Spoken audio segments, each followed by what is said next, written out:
tonight. And UD, the end of that game had all of us at the edge of our seats. There were so many key moments down the stretch. So let's just take a look at those final minutes. A lot of very key decisions that ultimately led to the result here of the Thunder winning, BG. Yeah, I thought, the Oklahoma City Thunder just kind of did what they do. They just wear teams down, got some stops. I mean, Rui was so big this game. The Lakers, fought to the very end. This was one of their best games, obviously. Kept it as close as possible, but tough. And what? Marcus. Yeah, the Lakers just had a lot of heart and desire. They probably ran out of just enough ability to make plays. OKC made all the key plays when they had to, but, man, you got to tip your hat to the Lakers and JJ and his staff, who did a phenomenal job all series. Yeah, you usually lose sleep after getting swept, and I'm sure the Lakers are going to be a little frustrated about this, but I think they did everything they could. They executed the game plan. They had a game plan. They stayed in the game. They gave themselves a chance at the end. Had a great look. It just didn't fall. So if you're the Lakers, I think you did everything you could to put yourself in a position to win this game tonight. I think we talked pregame. If you go down, you got to go down swinging, and I think that's what they did. They left it all out there at home in front of their fans. It was a heck of a game, back and forth. Great plays made on both ends. I think it comes down again. The Lakers had 19 turnovers, the crucial ones, 11 in the second half, just for 22 opponent points. It's just, you average 19 turnovers for the whole series against the number one seed. It's just not good enough. But man, they left it all out there. Fun average of play by a lot of guys. And yeah, Reeves stepped up. I thought Rui played a fantastic game. LeBron gave it his shot there in the fourth and made a couple plays. Jackson Hayes out of nowhere. So credit to the Lakers. They left it all out there. Yeah, and part of those turnovers, Oklahoma City is just an unbelievable defensive team. But the problem is when you do have, call it 6 or 7 careless turnovers, Oklahoma City can force you into 12 or however many, however you want to slice it up. So that's why, the turnovers are so critical. It's not like you're asking somebody to go have 6 turnovers a game, but it's the ones that you just completely messed up. The ones you were just being careless that really kill you, because this team, Oklahoma City, turns those into points a lot of times. Now, of course, we just saw the fourth quarter there with the Thunder trailed in the fourth tonight for the first time this playoffs, but they ended up outscoring the Lakers 35-26 in the fourth. And it's really that crunch time that is the differentiator between a winning team and one that just might let it slip away. How do the Thunder lock in there at the end of the game, UD? They've been there before on both sides of the basketball. Once you get in the paint, they're going to rotate. They're not going to give you anything easy. Marcus Smart got downhill against Chet downhill and scored that last layup. And I was a little confused because I thought the big was going to rotate, and he didn't. Usually they don't give that up. But offensively, how unselfish SGA was. He knew they were going to trap him on that last pass. That was just setting those guys up. He hit him in the pocket. Obviously, you got to pass to Chet, or you got to pass to the corner with the corner shooter. You hit Chet. He did a great job of not traveling, keeping his pivot foot down, going up strong, finishing. If I'm the Lakers and you got 2 guys and you got a guy pinned under the basket, you cannot let him get back and get that shot up. You keep him under that basket, you hold him under that basket, and you hold your ground. And that's force meaning force. Chet should not have been able to get that shot up. But once again, credit to the Lakers, man. They did everything. On the OKC side, we were wondering the whole time who's going to be the third guy stepping up. It was obviously Mitchell and Shea all night, but they had nobody else in double figures. And here comes McCain in the fourth quarter, made some big threes, and being all fired up. And then Chet had some big baskets down the stretch, and in some scramble had 2 dunks. He's just using his length, that big-to-big pass UD was talking about with Hartenstein. That's what they, obviously work on so many times. Double Shea, Hartenstein slips out, big-to-big pass, and that was a huge bucket. So I felt like they've seen it all, and that's why they're champs. They have a lot of answers to everything you throw at them, and that was a great way to finish. And I think the Lakers have success when they bring Hartenstein up when they're doubling Shea. When it's guards coming to hit him, and the spacing's difficult. When Hartenstein comes up, they know they're doubling. They bring Hartenstein up. He catches in the pocket. You got a 7-footer in Chet under the rim, and you got shooters in the corner. So you get to that diamond out of the double team, and it's 4-on-3, and you've got them spaced out. the Lakers had a lot of success when they would just come hit from the guard and they could rotate around and keep it out of the paint. So I thought it was smart for them to have the double bigs in there, bring Hartenstein up when they're doubling him, and allow him to play make out of the nail area. Now, of course, there are no moral victories in the playoffs, but it is worth saying, we've talked about it a lot today, J.J. Redick did an incredible job throughout the series and in this game, trying to get creative when you were playing against the defending champs. What did you see from him, and the fact that the Lakers did show a lot of fight in this one, especially in the second half, which we didn't see in the previous games? Yeah, I think putting them in positions to be successful. I think defensively it's really tough to guard them, but he threw a lot of junk defenses at him, kept them in the game for the most part in the first half of the first 3 games. Then obviously this game was able to sort of sustain that and also hold down that terrible second quarter shooting. Yeah, it is time now for Premium Player presented by Patron. We are so happy to welcome in Ajay Mitchell. Congratulations on this win. Headed to the Western Conference Finals after a very thrilling Game 5. There were so many key moments down the stretch to close the game. Which one stands out the most to you? I mean, it was a tough game. I think there's a lot of plays that stand out, but I think the best thing we did was just staying together for 48 minutes. We did a great job down the stretch, taking care of those situations and took care of business. AJ, man, good night tonight, man. Way to hoop. Appreciate you. 284 minutes in the postseason this year, 84 total in the postseason last year. Just how do you just prepare for the opportunities and the responsibility of getting more time out there in a playoff situation? Just being myself. My teammates and the coaching staff just are always giving me so much confidence that when I go out there, I can just go hoop. And I feel like I'm learning with every single experience, and that's really helped me so far. Congrats, AJ. This is Dirk. You had an incredible series against the Lakers. What did you see in this matchup that was working for you? I mean, just attacking, being aggressive. Obviously, we knew they were focused on Shea, and just taking those opportunities for myself and my teammates, and we did a great job. AJ, great series. After the game, Shea said you could say you were the best player in the series. What have you learned being around Shea every day, and has he empowered you to bring out the best in your game? Yeah, I mean, he empowers me every day. Best player in the league, gives me confidence every single game, and gives me advice every single day, and that helps. AJ, great game, man. It's Blake. We talked to Jared McCain after Game 2, and obviously you guys had a bunch of guys step up, yourself included. But one thing that stands out to me, man, is the joy that you guys play with and how much it looks like you guys just enjoy playing basketball with each other and are rooting for each other's success. Just talk about that mentality in the locker room, how far that goes. Yeah, like you said, I mean, I feel like every single guy is rooting for each other, and that's special. And that really helps our team. And we're just having fun. We love to play basketball, and we love to be around each other. So that helps. Looking forward to the Western Conference Finals. Well, what do you think of this other series still going on, and what are you liking? I mean, 2 great teams, physical teams. We just got to get rest first of all, and then be ready for our next matchup.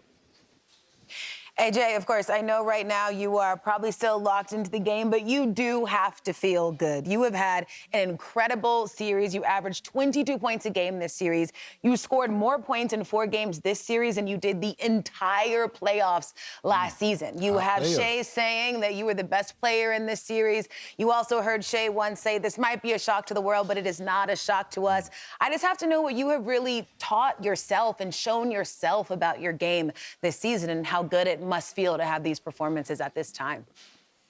No, I mean, it feels great, obviously, being able to do what I did so far in the postseason.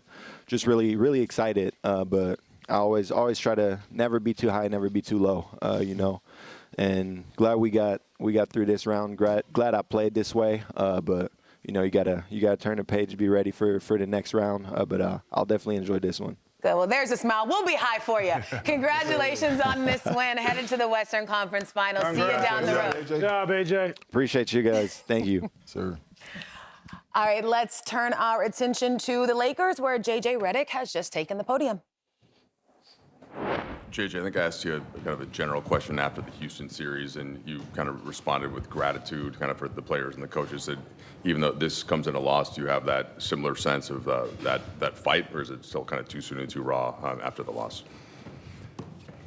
I think when the season ends, there's always, I would say, a whirlwind of emotions. Certainly feeling a sense of gratitude for our players, the Lakers, our fan base. Yeah.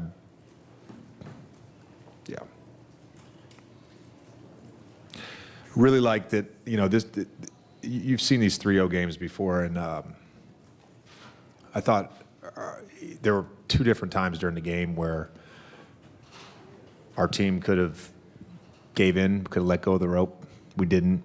I thought the crowd was awesome tonight, and I've been part of these on both sides where it's a 3-0 and you're playing on the road or you're playing at home, and the crowd can just not be great. And the crowd was awesome tonight. Our fans are awesome. Yeah, gratitude. Yeah. You're playing the defending champs. I mean, obviously hard to really gather your emotions after a playoff loss there, but your reaction to JJ's words on the podium? Yeah, he's exactly right. I mean, we heard JJ talk about it before the game. This is a unbelievable Oklahoma City Thunder team. I mean, they have made teams look like this all year long. And if you are JJ, I mean, you are extremely proud of these guys. I mean, to take Oklahoma City to basically the wire is definitely something to be proud of. I mean, at the end of the day, a loss is a loss. But back to the drawing board. I think the Lakers have some things to figure out. Their roster is not where it needs to be be a team that contends. So I thought JJ got every ounce out of this squad. I thought some of the guys on this team played their hearts out. But, it happens, and they got a long offseason. See if they can make some roster improvements and get back to where Laker fans, want them to be. We will, of course, dive into what we think might happen with LeBron when we consider what the Lakers should do in this offseason. But when you watch Ajay Redick there on the podium, just from a coaching standpoint, what is going on in your mind in this moment after a loss like that? And how are you balancing, maybe looking ahead? Are you really just internalizing what just occurred? What are you thinking, Steve? Well, I think he said it spot on with the whirlwind of emotions, because you have to think there's like the big picture, and then there's the immediacy of losing in the playoffs. So you start a season trying to put a group together, trying to find a way of playing, an identity, a style. You go through a season, you evolve, you find that way of playing. We noticed, before Luka and Austin got hurt, they were playing great basketball. So they've come a long way because they had some tough patches during the season and some injuries. So then you get to this position and you're missing Luka. You obviously missed Austin for part of the playoffs. So in the immediacy, you probably have mixed emotions. You're devastated to lose. It hurts to get swept. At the same time, they play really good basketball considering who was available for them and the roster they have. But then he's got to also look forward. But right now, it's probably not the time to look forward. Right now is the time just to kind of digest, to talk to all of your players the next day or so, try to make sure you have an understanding of what was accomplished, what wasn't, where we need to go forward with each player. And then it becomes an organizational situation where, they're franchise players sitting on the sideline. How do you build a team around Luka Doncic? What's the situation with LeBron? What's happening with Austin's extension or free agency? So there's a lot of decisions, like Blake said. And I think right now, he's probably in the immediacy, got to worry about what just happened this last 7 months. What can we take away from it? What can we give our players so they can go away this summer and get better? And then you get to work with the organization about what moves we can make to improve our roster and our situation and put a team around Luka Doncic that can compete in the West. I mean, going off that, what would you take from this series, from this playoffs? You know what? I really would have liked to seen the Lakers fully healthy. It's very easy, and I agree they do need to make some changes, but I just really would have liked to get a better assessment of how they would have competed as a healthy roster in this series right now. So it's really hard to give that, but I do agree there is some changes that need to be made in that locker room and in that situation when you talk about being a championship team. But we can't forget the run that they had when they were healthy. So for me, definitely JJ needs to evaluate some things, but I think he also needs to keep it in perspective. They were pretty successful when he was healthy, but there are some small changes that need to be made, and also the King. What happens with the King? That is a conversation that they need to have. I think he's still very impactful. He can still help a team win, but at what price? And that's the conversation that needs to be had, not only with the Lakers, but any other team. I mean, there is no shoulda, coulda, woulda, ifs, ands, or buts in the playoffs. So we are all talking about Luka not playing in this series and for some of the postseason. How does he just change the fabric of what this could have looked like? Yeah, it would have been sweet to see how his competitiveness and as his level would have risen in the playoffs. He had an incredible month of March there when he had like 600 points. The team was rolling, and they were just hitting their stride. So it was just very unfortunate timing of the whole thing. So, yeah, I wish we would have seen how this team would have looked, but now they have some decisions to make. I think they need some bigs. They need some shooting. They need to get younger. They need to get a little more athletic. On the wing, on the perimeter, defensive-wise. So, yeah, I'm sure they, it's always like this. You lose in the playoffs, the organization takes a few weeks and look at itself, and the GM finds a way to get better. And I think they want to build a team around Luka and find a good mix for him with defenders and shooters and lob threats and just the kind of team and teammates he needs around him to be successful. So that'll be interesting offseason there in Lakerland. Yeah. I mean, Luka obviously a great player, and it would have been fun to see, but this series was still going to go to Oklahoma City. For sure. We're saying for a fair, making sure we're all on the same page. Evaluation. We all agree. Yeah, it was hard to get a fair evaluation. Ain't no way in hell they was going to win that. No way. All right, we're all in agreement, for sure. All right, lots to discuss, and still to come. We are, of course, going to talk about the fact that the Cavs won, but judging by you all's faces as we are again talking about the free throws, let's begin there. Donovan Mitchell took 15 free throws. The Pistons took 12. UD, your reactions to JB Bickerstaff there at the podium talking about that disparity? I think that's a conversation you have, and I wouldn't even address it. Honestly, I wouldn't address it. I'm not showing weakness. As a team, we're the big bad wolf. We are the guys. We're the tough guys. We are the guys that impose our will on people. We're the guys who sets the tone with our physicality. So if we're not getting the calls, we don't cry. That's not what we do. We don't get to do both. You know what I'm saying? We pick and choose who we are. We're going to be dogs, and we're going to come in and kick our feet up on your couch and take a leak and do whatever we want to do in your house. Then we're going to stand on that. Like, we don't get to now we're going to cry. No, JB, don't even give your team that option. Don't even give your team that option. Don't even talk about the refs. They can't help us. They can't hurt us. Next game, go home and be who you are. They can't help us. They can't hurt us. I don't believe in talking about the refs and saying the refs didn't do this and didn't do that, especially not in a playoff series, because once you start to put that in your team's mind, especially a young team, now they're looking for foul calls. They're falling all on the ground. Where's the call? And now it becomes about something else. No, focus on the game. Focus on what you do well. Go out there and physically dominate those guys like you did the first couple games. You didn't expect them to buck back. Finally, they took it personal like you guys are taking it personal. Now what are you going to do? And there you have it. I'm hyped up. I want to go play Game 5. I mean, one thing about the foul discrepancy, I saw a lot of Donovan Mitchell, the Detroit Pistons not being able to keep Donovan Mitchell in front of them. There was a lot of dribble penetration, and when that happens, you get into the lane and you put yourself in a bad position. So, no, I'm not saying every single foul was the correct call, but that's never going to be the case. So I do agree with UD.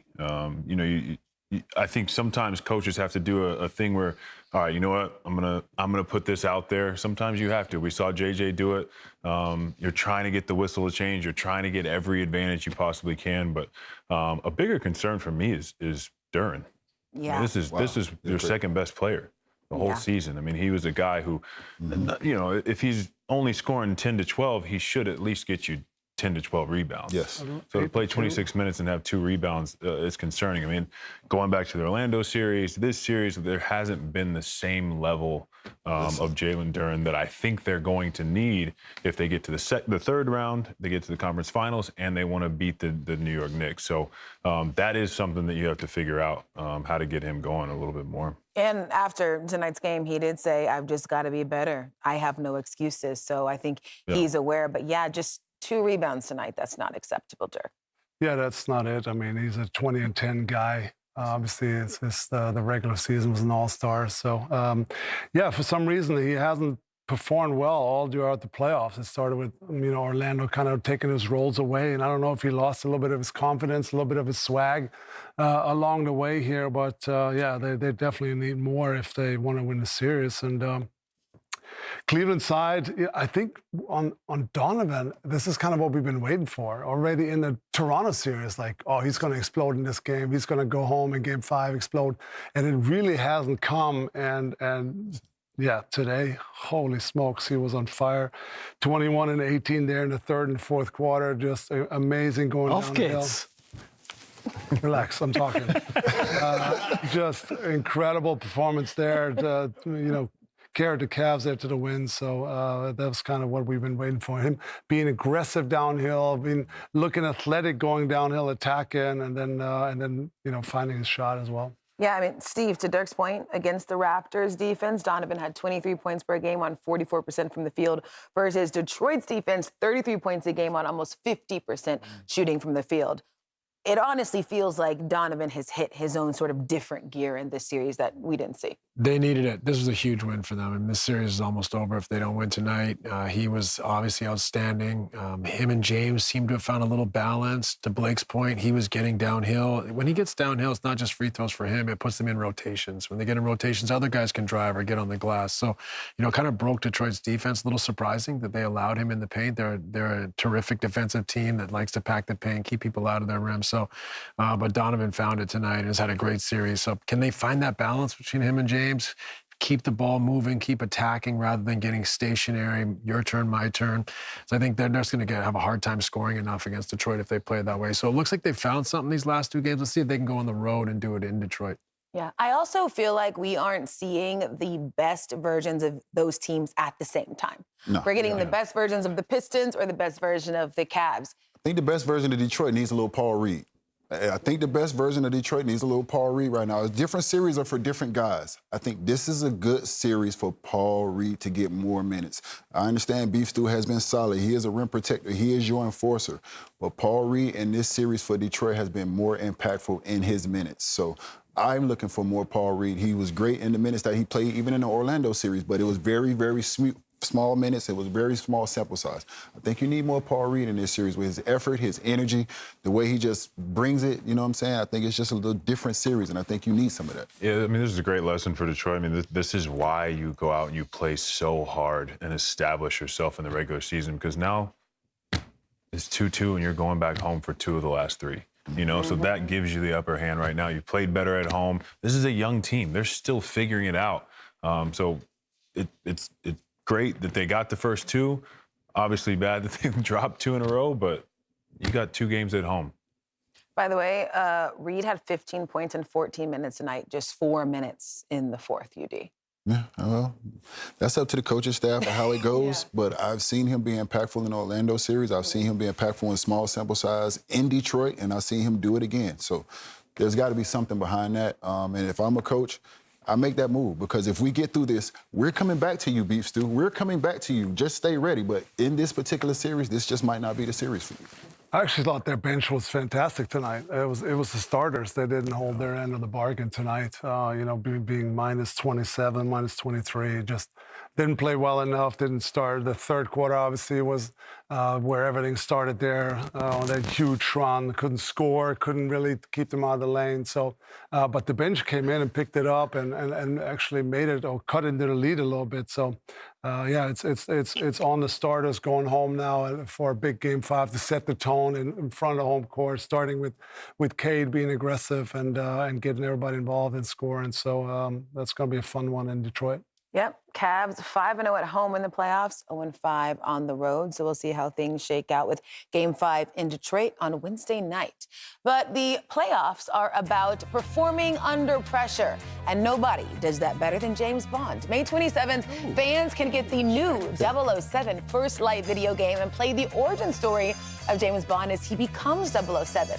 Enjoy this preview and pre-order now on Amazon. Reflecting on this season through, the vantage point of playing with LeBron there, but really nice to hear some of those things that Austin Reeves had to say about their relationship, Steve.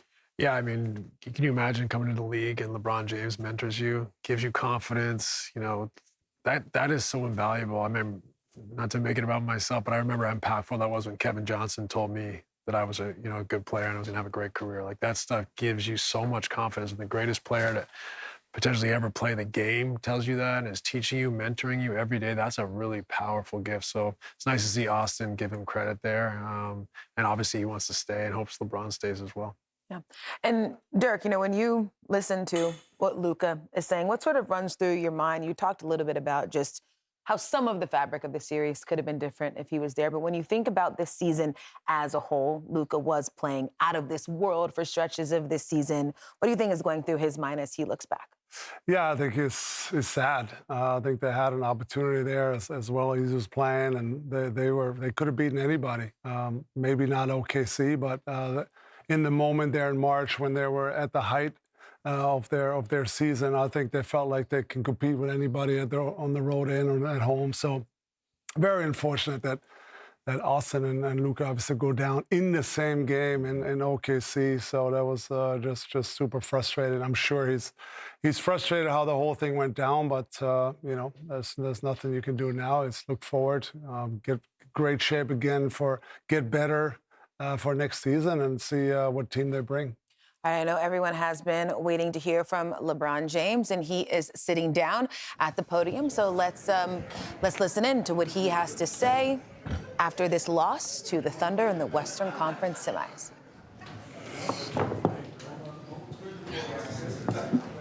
Tell Marcus. Get us to Marcus. They can go in that Fiji bag, box, I mean. Yeah. LeBron, I'm sure we'll get to future questions soon, but JJ always talks about, or talked about before the game, the level of focus that he saw in you and kind of the leadership. How do you go from that and then, you guys battle to the way that you did and then it's over? Like how does that transition in your headspace at this point of doing it for so much time and all that you put into it? Well, I mean, obviously it's a process. It's not about to happen right now. The process of thinking about the whole season and its brutality. I mean, and then processing it over the next, we'll say a couple of weeks, and look back on some of the things you did great, some of the things you didn't do too well, some of the things that you, wish it would have went this way. But at the end of the day, you control the controllables, and what you can't control, you don't, try to, let it affect you too much or affect you at all. So. Yeah. LeBron, you've spoken to us about retirement more than at any other point in your career as this season played out. What do you feel like's left for you in the NBA? Well, I think you guys asked me about it, and I've answered questions. Yeah, I don't think I've come out and like, oh, retirement is coming. So, I mean, with my future, I don't know, obviously. I mean, obviously we're still fresh from, obviously losing, and I don't know. I mean, I don't know what the future holds for me, obviously, as it stands right now tonight. I got a lot of time. I'll sit back, like I think I said it last year after we lost, I think to Minnesota, to go back and recalibrate with my family and talk with them and spend some time with them. And then when the time comes, I obviously, you guys know what I decide to do. LeBron, this is the longest stretch of your career that you've spent in one place. What are the moments that you carry with you as a Laker that, like, at the top of your mind right now that stand out as special things you were able to do here? I mean, there's a lot. I mean, obviously winning the championship 2020 will stand at the top. I mean, that was the reason why I came here, to restore, that level of play and restore this franchise back to what it was known for, winning championships and playing at a high level. And, to be out there with that group and go out there and win a championship and us competing at a championship level was something I kind of envisioned, and we was able to accomplish that. So that would stand at the top for sure. LeBron, we asked you throughout the season about this team's identity.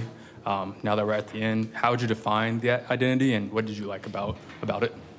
Well, I mean, obviously, it was so many different seasons in one season with our ball club, and obviously injuries played a big part of it. But as far as our identity, I thought we were super resilient, and whatever that happened, either if it was me at the beginning of the season, or if it was AR going down, or if it was Luka going down, or reshaping lineups and guys stepping up and playing, we stayed resilient. And for our group to have the moment that we had when Luka goes down, with the hamstring, and then AR goes down with the oblique, and we staring down the barrel of a playoff series, versus Houston, and I thought our guys just responded and was super resilient for us to, win that series was big time for the group that was possessed to go out there. So I would say resilient. I think that was the number one thing for that ball club, for our ball club this year.